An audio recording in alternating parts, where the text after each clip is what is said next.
Bonjour, je vais donner la solution de l'exercice 50 du chapitre 6. La question est ici, là, on dit une loupe a un grossissement commercial de 2,50. Quel est le grossissement obtenu si on ajuste la distance entre celle-ci et l'objet de telle sorte que l'image se trouve à 25 cm de la loupe? Je rappelle un petit peu la théorie pour la loupe, là. On a ici le schéma pour une loupe. Donc on a une lentille convergente. On place l'œil juste derrière la lentille, puis on observe un objet. Et l'objet pour une loupe doit être toujours placé entre le foyer et la lentille, parce que c'est dans ce cas-là qu'on a une image qui est virtuelle.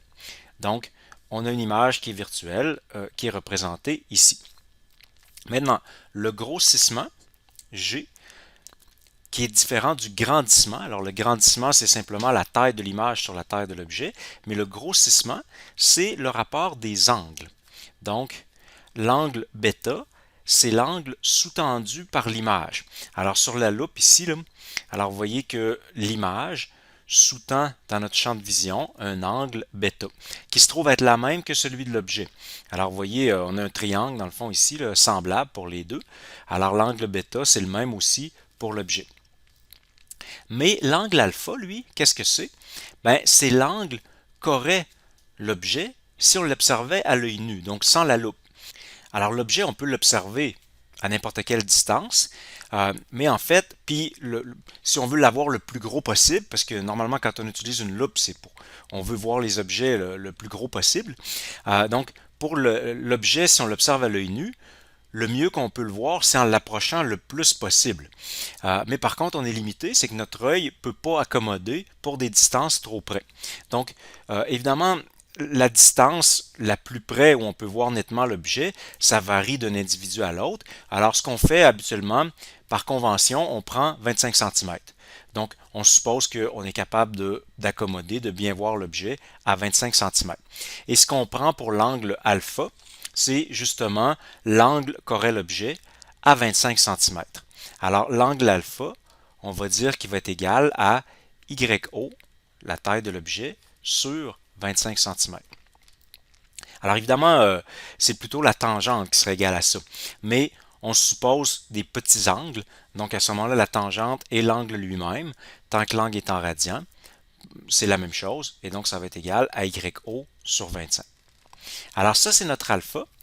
Et notre bêta, on peut le voir ici, l'angle bêta, ben, c'est le même. On pourrait dire c'est YI sur Q. Alors vous voyez le côté opposé sur le côté adjacent. Donc ça pourrait être ça. Mais on pourrait aussi le calculer avec l'objet, puisque c'est le même angle. Donc ça serait YO sur P. Alors les deux sont équivalents. D'ailleurs, si on fait le produit croisé, vous voyez qu'on va trouver YI sur YO en envoyant le YO en bas, puis ensuite Q sur P de l'autre côté. Donc, en fait, c'est nos formules de grandissement, le grandissement théorique et le grandissement expérimental. Donc, on retrouve bien la même situation. Alors, si on calcule le grossissement maintenant pour une loupe, bien, si je prends cette variation-ci pour bêta, YO sur P, puis pour alpha, je prends ce que j'ai en bas ici, c'est-à-dire YO sur 0,25, bien là, on voit que les YO s'annulent et il nous reste 0,25 sur P. Cette formule-là, vous l'avez sur la feuille de formule. Je vais la réécrire ici. 0,25 sur P. Donc, c'est la formule de grossissement standard pour une loupe. Alors, revenons à la question.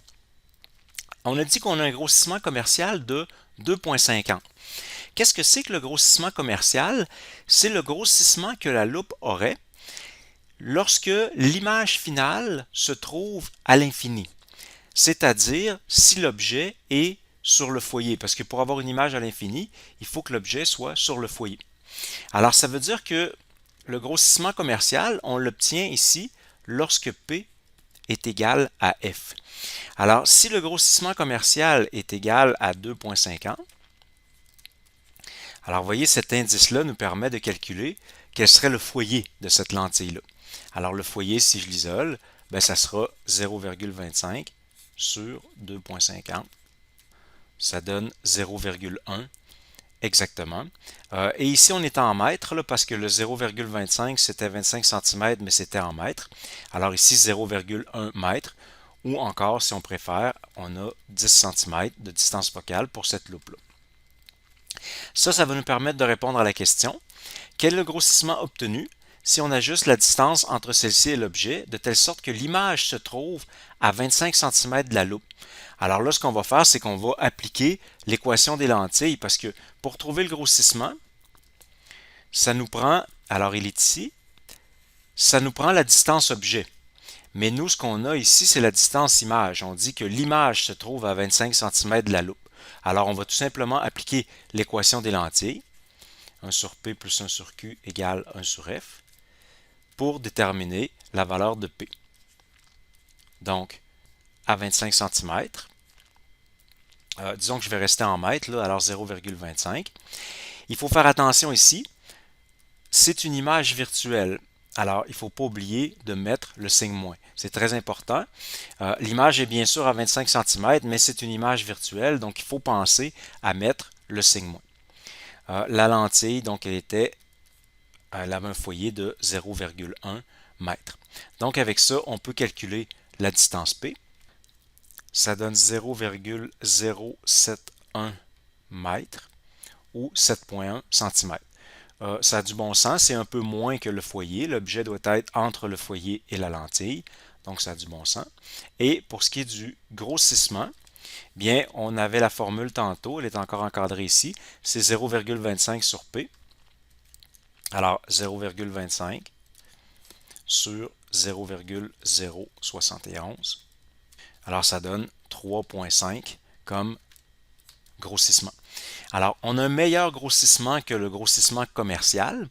C'est normal parce qu'en fait, le grossissement commercial, c'est lorsque l'objet se trouve sur le foyer.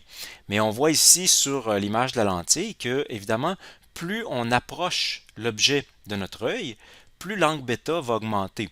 Alors, ici, on a 7,1 cm au lieu de 10. Notre objet est donc un peu plus proche. Alors, ça va nous donner forcément un plus grand grossissement. Plus on approche l'objet, plus le grossissement va être fort. Évidemment, il y a une limite à ça par contre. C'est sûr que plus j'approche l'objet, plus l'image va s'approcher aussi. Et à un moment donné, l'image va être trop proche, puis mon œil ne sera pas capable d'accommoder. Donc avec une loupe, on est quand même limité. On a avantage à mettre l'objet le plus proche possible, mais le plus proche que notre œil peut, où notre œil peut distinguer nettement quand même l'image.